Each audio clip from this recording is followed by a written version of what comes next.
Welcome to I Am Telling You. This weekend I spent what my family has done for years, is watch the political pundits on Sunday. And this weekend I got to listen to Bernie Sanders and Tom Steyer talk about how they actually believe that they can change the system from the inside, even though one has been a career politician for the better part of 30 years and nothing's changed. And the other one happens to be a billionaire hedge fund manager. They both believe they actually understand what our lives are like. And I'm thinking maybe that's not true. But that's not what this conversation today is about. This conversation is about divisive politics. Separating you from me.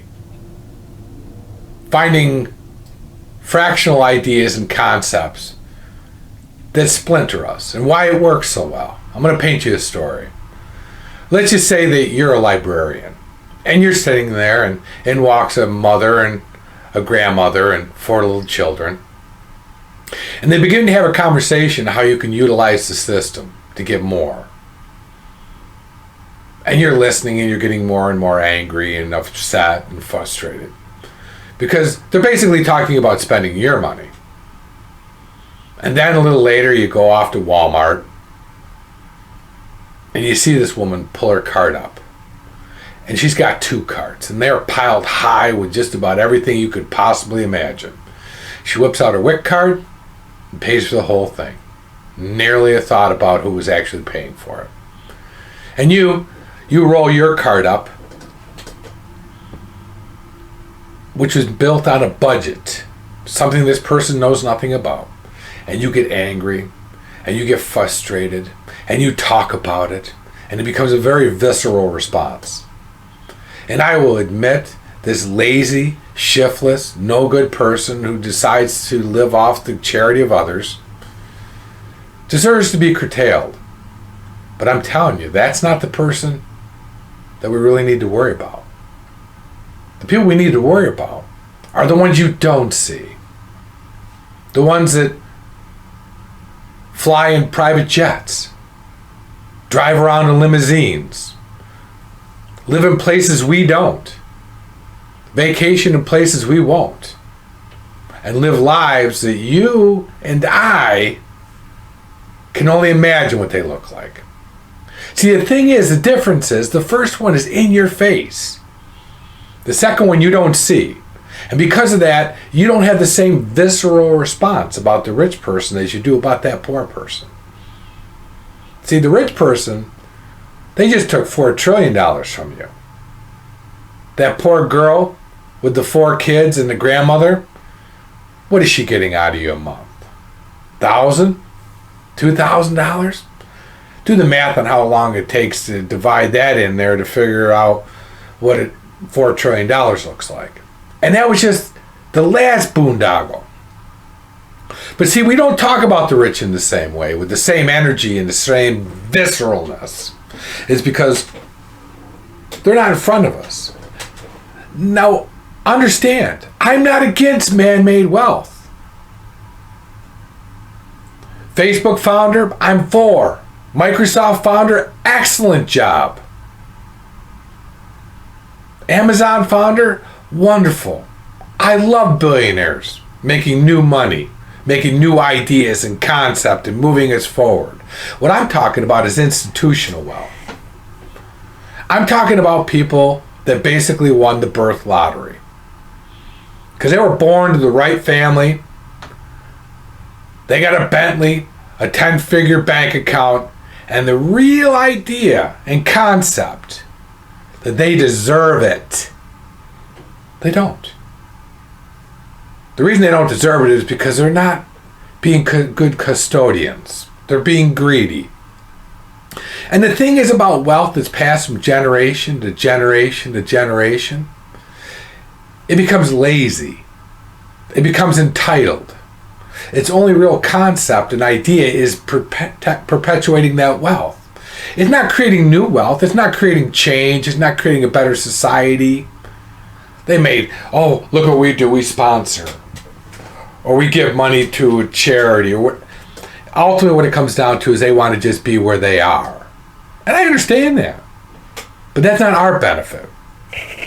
And see, this institutional wealth, this 90% controlled by so few people, is the reason why my relatives left Europe in the first place.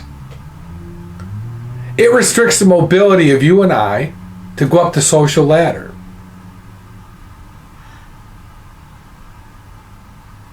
And if you give 90% of something to someone, and then you pass it on to the next generation, what will they own then? 90% of something, and then some. And I'll prove it to you. I believe if you go over to England, Buckingham Palace is still titled to the same family, and has been for 1,000 years. That's not what America was built on.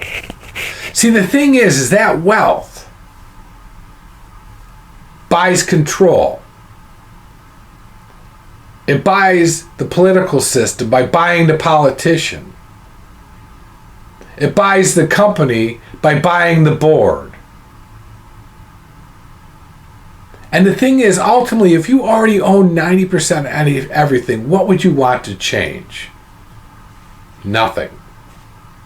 I'm going to give you two situations that's even going to tell the most cynical of you of what it is I'm pointing to, that I'm right, that it needs to change. The first one is global warming. Let's just think for a minute that global warming is not real, that all the PhDs are wrong, and we decide to get off of fossil fuels, which we're going to have to do at some point. Where's the harm? One industry gets impacted, and a certain percentage of those people are going to find jobs in the alternative energy field. Well, let's just assume that maybe global warming is real, that all the PhDs that are banging the table on the fact that we have a problem are right, and we decide to stay on fossil fuels. What happens? What's the impact? In a generation, every major metropolitan city in the United States will be underwater. They figure somewhere around a third of the world's population lives in that zone, which will be underwater. That's the impact. And yet we haven't changed. I've heard about global warming for 40 years. I've listened to PhDs talk about it, that they go off and they do samples and studies, and yet here we are, listening to the talking heads tell us it's not real.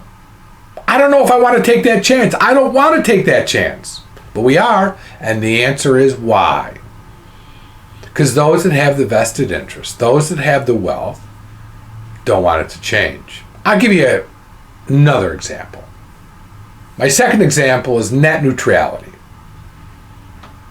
It came up for a vote, and this vote was to see whether or not net neutrality was going to pass, and it failed. The concept that the internet was a public good, that it was a utility, that it was essential to our lives going forward, was turned down.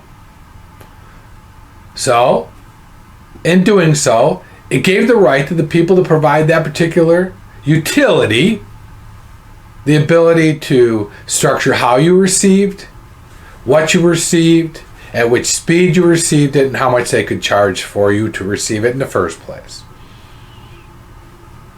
So who benefited? Where was the benefit there?